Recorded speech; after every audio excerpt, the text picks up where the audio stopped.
Shalom. Damai sejahtera di hati. Ada sukacita Bapak Ibu? Puji Tuhan. Ya, kita sudah hari ini merayakan Natal yang penuh dengan sukacita. Kalau sukacita itu mukanya senyum dong. Kok mukanya tegang sekali ya? Muka senyum ya. Hati penuh dengan damai dan sejahtera di hari Natal ini. Amin. Ya. Jangan ada yang hati masih baku-baku marah, ya. Masih kurang senang dengan kawan, ya, kurang senang dengan suami, kurang senang dengan istri. Orang pergi ke gereja ini hanya terpaksa Bapak. Nanti pulang kita berantem lagi. Karena ini hari Natal, ya. Jadi genjatan senjata dulu. Ya.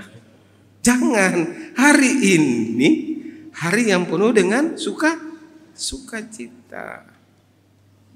Jangan ada yang akar pahitnya belum dicabut, ya. Akar pahitnya harus dicabut, dibuang. Karena Yesus telah lahir bagi kita. Yesus telah lahir bagi kita. Bapak Ibu Saudara-saudara, di ayatnya yang kedua inti renungan kita demikian bunyinya, ayat yang kedua. Nanti saya bacakan terus sampai dengan ayat yang ke-12 supaya Bapak Ibu dapat benang merahnya, ya, satu perikopnya tentang orang-orang Majus dari timur. Khusus di ayat kedua inti renungannya, dan bertanya orang Majus, ya, bertanya, di manakah dia, raja orang Yahudi yang baru dilahirkan itu? Kami telah melihat bintangnya di timur dan kami datang untuk menyembahnya. Kami datang untuk menyembahnya. Jadi tujuan orang Yahudi, ya, datang mencari bayi Yesus itu untuk menyembahnya. Lanjut ayat yang ketiga. Ketika Raja Herodes mendengar hal itu, terkejutlah ia beserta seluruh Yerusalem. Maka dikumpulkannya semua imam kepala dan ahli Taurat bangsa Yahudi, lalu dimintanya keterangan dari mereka di mana Mesias akan dilahirkan. Mereka berkata kepadanya, di Betlehem di tanah Yudea, karena demikianlah ada tertulis dalam kitab Nabi.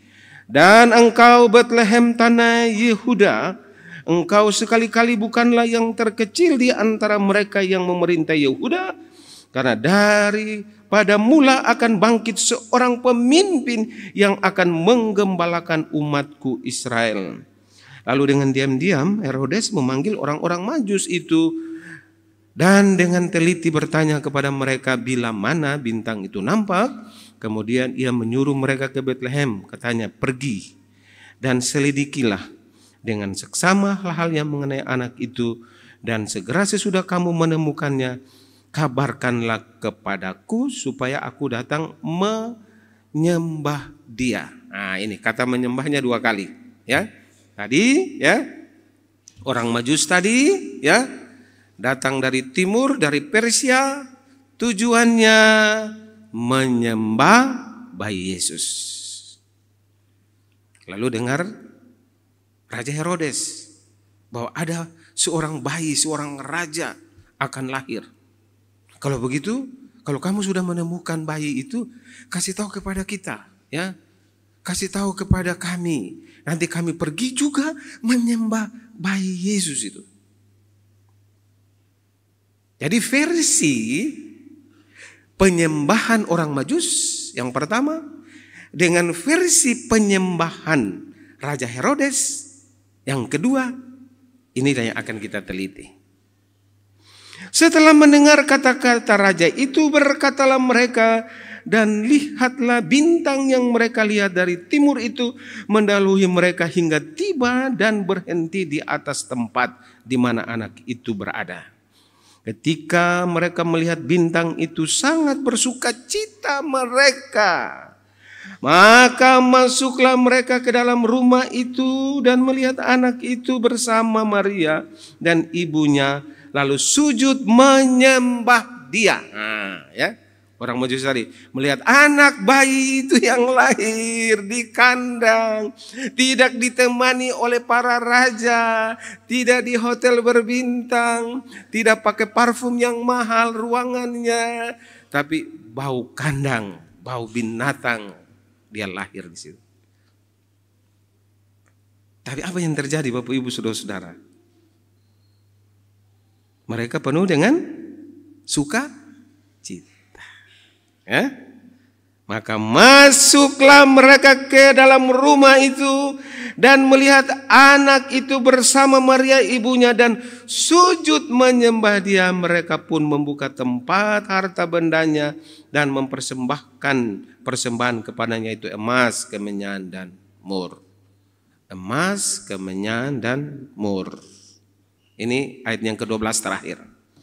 Dan karena diperingatkan dalam mimpi supaya jangan kembali kepada Herodes, maka pulanglah mereka ke negerinya melalui jalan lain. Ya.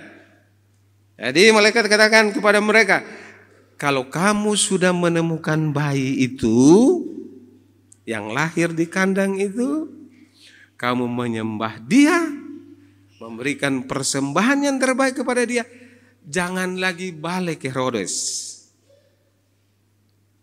Ambil jalan lain. Kalau tadinya itu jalannya lurus sampai di Herodes, ini putar balik, ambil jalan lain. Kenapa? Tuhan katakan kepada orang Majus,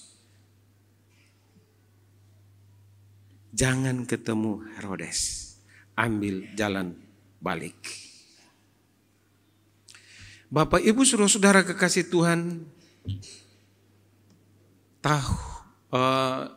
tahun berapa saya sudah lupa, tapi waktu Gunung Merapi di Jogja itu meletus, Bapak Ibu ingat juru kunci Mbah Marijan, ya, juru kunci Gunung Merapinya Mbah Marijan. Lalu Presiden menyuruh Sultan, rayulah, suruhlah Mbah Marijan itu menyuruh masyarakat yang ada di lereng gunung itu, ya, Gunung Merapi itu, supaya pindah semua karena lahar panas akan turun. Masyarakatnya yang dengarnya bukan sultannya tetapi Mbah Marijannya, juru kuncinya. Kapan mereka harus bertahan, kapan mereka harus, ya, turun menyelamatkan diri. Karena semua masyarakat itu mendengar apa kata Mbah Marijan karena juru kuncinya, karena katanya, ya, lewat ajaran Primbon, ya, Jawa, ada waktu-waktu tertentu. Itu hubungannya dengan Nyi Ro Kidul di pantai selatan. Jadi Mbah Marijan itu komunikasi dengan Nyi Ro Kidul di pantai selatan itu supaya bisa berkomunikasi. Waktu-waktu tertentu lahar turun, disitulah baru nanti dipindahkan masyarakat. Bapak Ibu Saudara kekasih Tuhan, caranya bagaimana untuk merayu Mbah Marijan, menyuruh masyarakat turun dan menghindari lahar panas tadi. Partai Golkar memanggil Mbah Marijan ke Jogja, ya, datang bertemu dengan Sultan. Apa yang terjadi Bapak Ibu Saudara-saudara? Di depannya ada pejabat, semuanya duduk di depan. Sultan bersama dengan jajarannya juga duduk di depan. Mbah Marijan datang menemukan Sultan, tidak pernah ngangkat kepala. Dia itu merayap, menunduk dari pintu masuk sampai di depan, tidak akan menatap mata sedikit pun sang Sultan. Lalu ajudan mengatakan, Mbah Marijan duduk di sini, duduk. Lalu kamu ngomong, kapan kamu mengajak masyarakat turun dari lereng Merapi itu? Mbak Marijan katakan apa? Saya duduk di lantai saja. Saya duduk di lantai saja. Karena saya tak layak. Bapak Ibu ya, ini ingat. Saya tak layak memandang dan melihat sang raja. Sultan maksudnya. Jadi Mbak Marijan sadar sebagai hamba, sebagai pelayan, sebagai orang yang derajatnya di bawah, tidak bisa setara dengan raja. Jangankan duduk setara satu kursi atau satu meja dengan raja, memandang saja rupa muka sang raja tak layak saya. Kesadaran pertama sebagai hamba dan pelayan.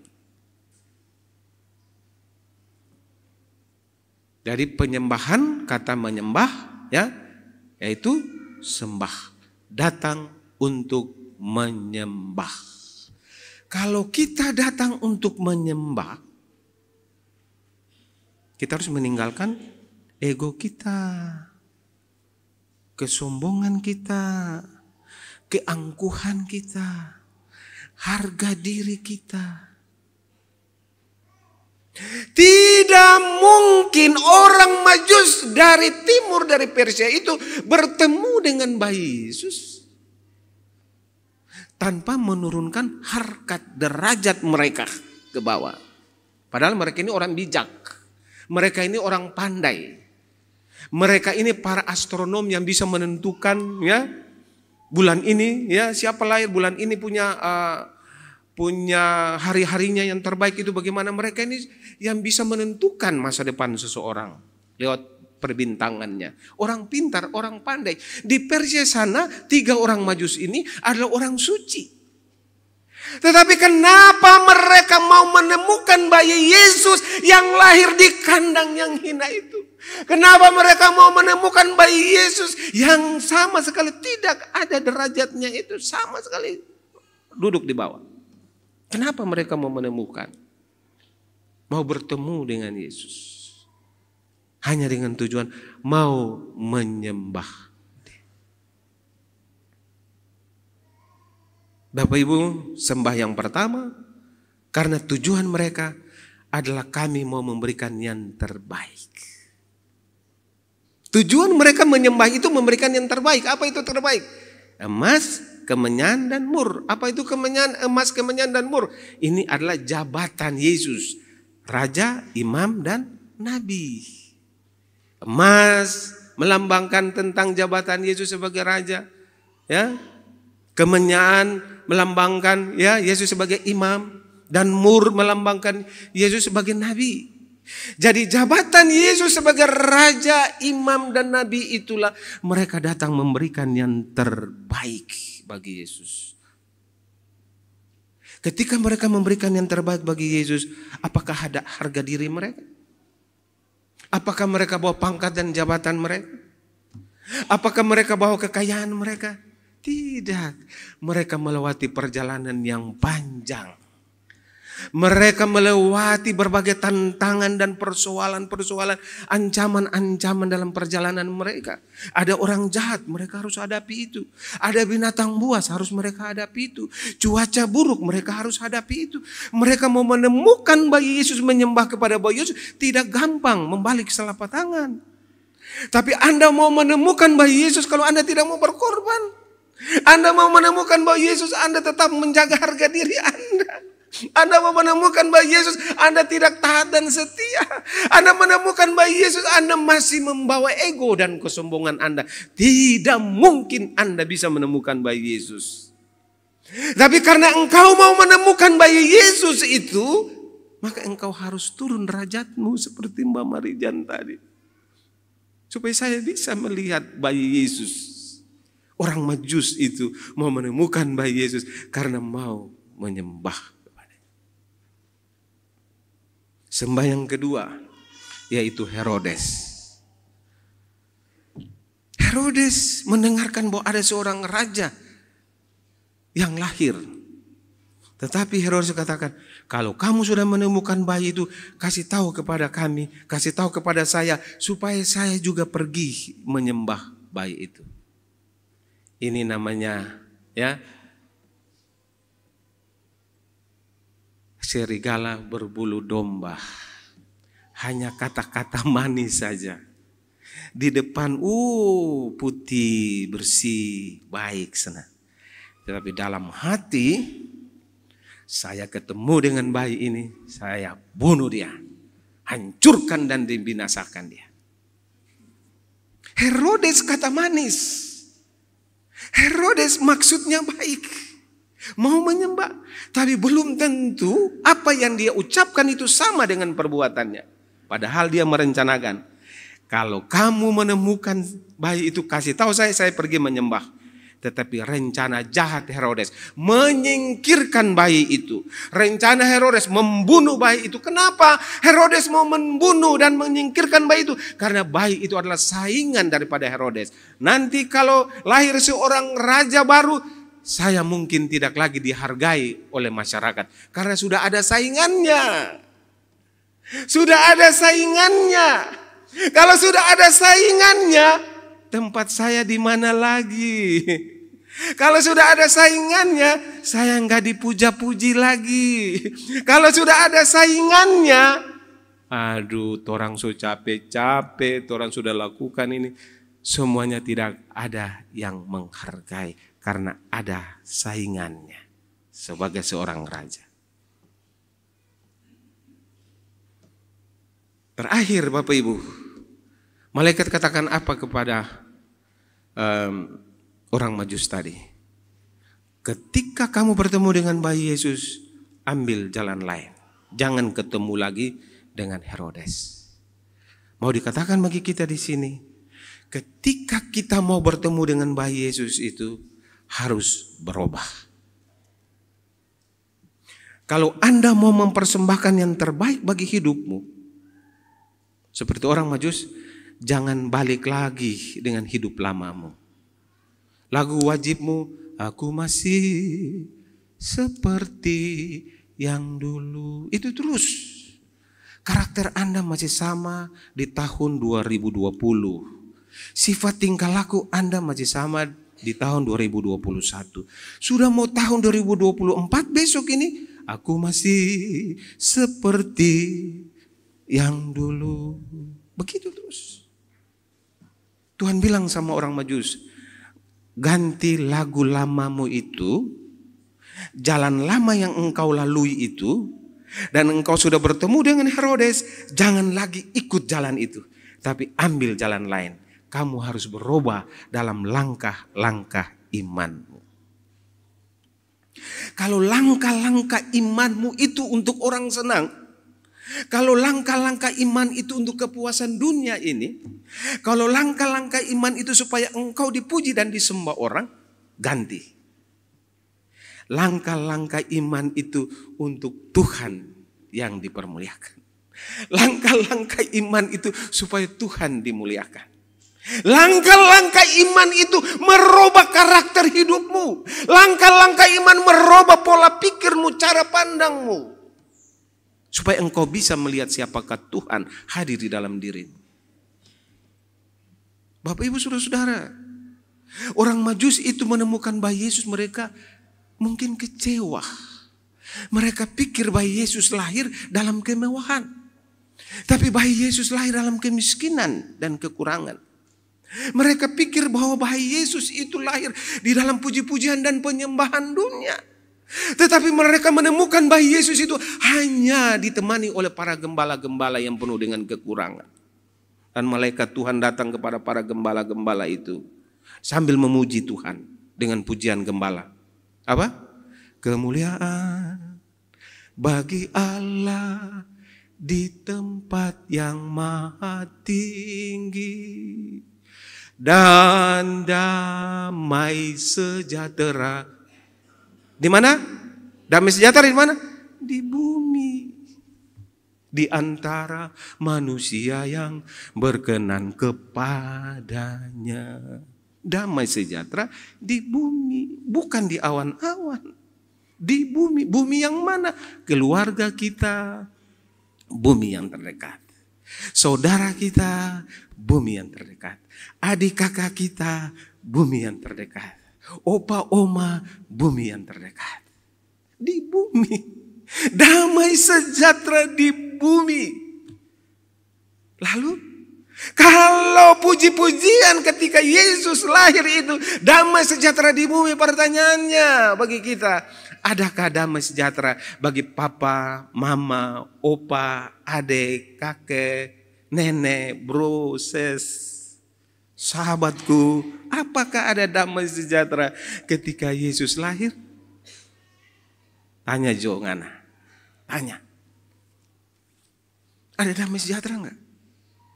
Ada Pak Pendeta? Kadarnya berapa? Abal-abal? Asli? Tanya. Cuma-cuma? Atau serius? Karena mumpung ini Natal, jadi sudah orang damai Jo. Nanti sudah Natal lewat, lain lagi. Itu berarti kita masih pakai jalan yang lama. Tapi orang Majus memilih jalan lain. Hidup baru di dalam Tuhan. Hidup untuk apa? Menyembah Tuhan. Kalau Anda hidup untuk menyembah Tuhan, fokusnya hanya sama Tuhan. Jangan fokus sama orang. Karena Anda mau menyembah Tuhan. Kecuali Anda mau menyembah orang, Anda pergi fokus sama orang. Katanya begini. Anda fokus sama orang. Kalau Anda mau menyembah Tuhan, memuji, memuliakan, hanya Tuhan saja hamba fokus. Saya nggak mau ke kiri, nggak mau ke kanan, tapi saya fokus hanya sama Tuhan. Saya mau menyembahnya.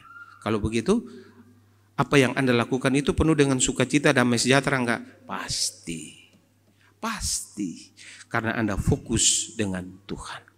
Ketika Anda tidak fokus dengan Tuhan untuk membawa damai sejahtera, melihat ke kiri dan melihat ke kanan, tampias mana?